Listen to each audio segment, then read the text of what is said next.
শুধু তো ভিডিও টান দেন, কথাগুলো শুনে যান। শবে বরাতের কোনো আমল আছে কিনা, শবে বরাতের রোজা ও নামাজের নিয়ম কি, সবচেয়ে বহুল জিজ্ঞাসিত প্রশ্ন এখনকার। শবে বরাত আসছে, যেটাকে আসলে হাদিসের ভাষ্যে বলা হয়েছে মধ্য শাবানের রাত, শবে বরাত না, এটার হাদিসের ভাষ্যের নাম কি? মধ্য শাবানের রাত। এই মধ্য শাবানের রাত বা মধ্য শাবানের রজনী, এই রাতে যেটাকে আমরা শবে বরাত বলি, এই রাতের নামাজের নিয়ম কি? কয় রাকাত পড়তে হবে, কোন রাকাতে কোন সূরা কতবার পড়তে হবে, এটা বহুল জিজ্ঞাসিত একটা প্রশ্ন। এবং এ ব্যাপারে আমরা অনেকে জানি যে শবে বরাতের রাকা নামাজে এত রাকাত পড়তে হবে, সেখানে সূরা কুল হু আল্লাহ ইখলাস এতবার পড়তে হবে, ইত্যাদি ইত্যাদি। লাইলাতুল কদর ছাড়া অন্য যে সমস্ত রাতের ফজিলত আছে, এর মধ্যে 10টা রাতের কথা আল্লাহ তাআলা শপথ করেছেন, ওয়াল ফাজরি ওয়া লায়ালিন আশর। সে 10টা রাত হলো জিলহজের প্রথম দশক। খবরও নেই আমাদের দেশে মানুষের, যে রাতগুলোর শপথ আল্লাহ কোরআনে করছেন, কত ফজিলতপূর্ণ, কিন্তু জিলহজের প্রথম দশকের রাতের কোন বিশেষ ফজিলতের কথা আমরা কয়জনে জানি?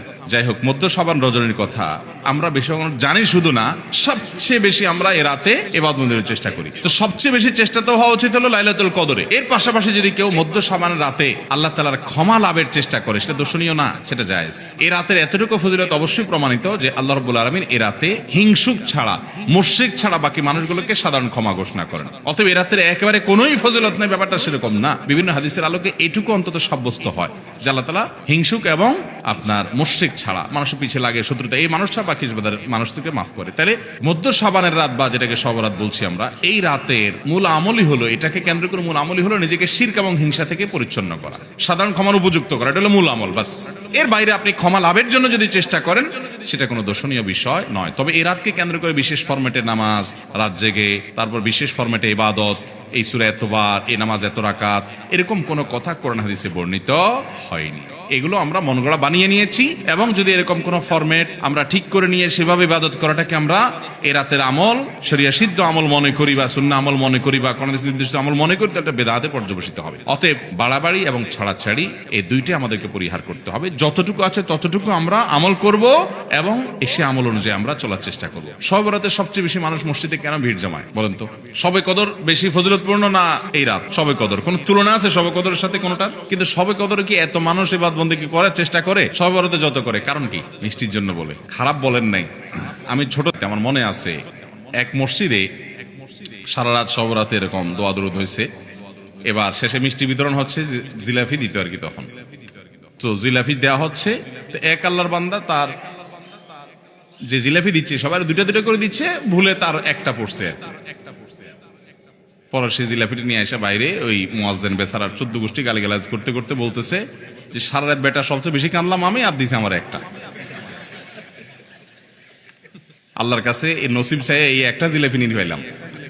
সে কানতে কানতে মুয়াজ্জিনকে গালিগালাজ করতে করতে যাচ্ছে। আমার ছোটবেলার ঘটনা। যাই হোক, তো মিষ্টির জন্য যায় না, এটা পুরোপুরি সঠিক না। এত অভাব পড়ে না যে সারা রাত মানুষ মসজিদে পড়ে থাকবে একটা একটু মিষ্টির একটা প্যাকেটের জন্য। আমার মনে হয় না। আমার যেটা মনে হয়, সবচেয়ে বেশি মানুষ এ রাতে ইবাদতবন্দির চেষ্টা করে, কারণ মানুষ মনে করে এ রাতে ভাগ্য নির্ধারণ হয়। অতএব এক রাতে ইবাদতবন্দি করে যদি সারা বছরেরটা ফাইনাল করে ফেলতে পারি, মন্দ কি? এই হলো মূল কাহিনী। আল্লাহ তাআলা আমাদেরকে বিশুদ্ধ পদ্ধতিতে ইবাদতবন্দি করার তৌফিক দান করুন। তাহলে ভাইরা আমার, মধ্য শাবানের রজনীতে আমরা আল্লাহ তাআলার কাছে ক্ষমার উপযুক্ত হওয়ার জন্য, হিংসা শিরক থেকে মুক্ত হওয়ার চেষ্টা করব। ক্ষমা পাওয়ার জন্য প্রচেষ্টা আমাদের থাকবে। কিন্তু ওই যে বেদাতি পন্থায় বিশেষ ফর্মে ঠিক করে ইবাদত, নামাজ, হালুয়া রুটি খায় মানুষ। হালুয়া রুটি কেন খায়? কেন খায় হালুয়া রুটি ভাই? সারা দেশে অনেক জায়গায় এখনো এটা হালুয়া রুটি ওই দিন বানাবে মানুষ। হালুয়া রুটিটা কেন হয় বলেন তো? বলে যে নবী সাল্লাল্লাহু আলাইহি সাল্লাম উহুদের যুদ্ধে তার দন্দান মুবারক শহীদ হয়েছে, এই জন্য উনি শক্ত খানা খাইতে পারতেন না, হালুয়া খাইতেন। এই জন্য আমরা হালুয়া খাই। আরে ভাই, নবী সাল্লাল্লাহু আলাইহি সাল্লামের দাঁত ভাঙছে প্রথম কথা হলো, এটা শাবান মাসে ঘটেই না, এটা পড়ছে আরেক মাসে। আপনি এটা এই মাসে আনলেন কোত্থেকে? আচ্ছা, তারপরে যদি ধরে নেই এই মাসেই হয়েছে, তো ওনার দাঁত ভাঙছে কাদের আঘাতে? মুশরিকদের আঘাতে, তাই না? আল্লাহর দুশমনদের আঘাতে। তো কাফেরদের আঘাতে, দাঁত ভাঙাতে উনি হালুয়া খাইছে বলতেছেন, যদি এটার কোনো ভিত্তি নেই, বোগাস কথা।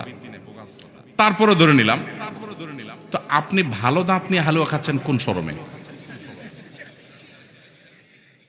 আপনার বাপের একটা শত্রু আছে, আপনাদের ফ্যামিলির একটা শত্রু আছে, সে আপনার বাপের ধরে আচ্ছা ধরে মেরে ঠ্যাং ভেঙে দিয়েছে।